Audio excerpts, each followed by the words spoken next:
More than half of all people affected by disasters live in countries afflicted by fragility, conflict, or violence, known as FCV. Disasters and conflict are often mutually reinforcing.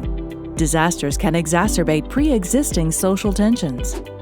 For instance, frustration at the slow delivery of relief after an earthquake in Papua New Guinea in 2018 caused a surge in violence. Vice versa, conflict can lead to disaster vulnerability. Since 2017, 670,000 Rohingyas fled from the crisis in Myanmar, only to be exposed to cyclones and flooding in Cox's Bazar. And conflict can weaken the capacity of governments and communities to cope with disasters. In Somalia, decades of conflict undermined the ability to address droughts, which led to famines and caused 250,000 deaths and displaced millions.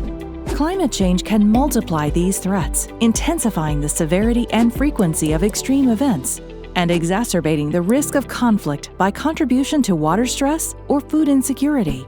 The World Bank Group has increased resources and engagement in FCV-affected countries, where 2/3 of the world's extreme poor will live by 2030.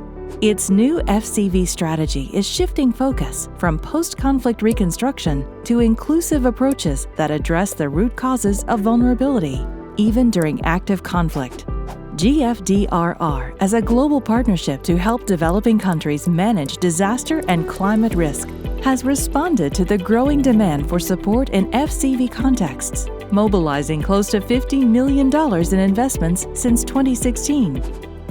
And experience confirms that a hazard-by-hazard risk reduction approach does not work. Its DRM-FCV Nexus Program, with initial support from Germany, helps the new FCV strategy by working with disaster, climate, conflict, and peacebuilding experts and practitioners to adapt disaster operations to do no harm and be appropriate in FCV contexts.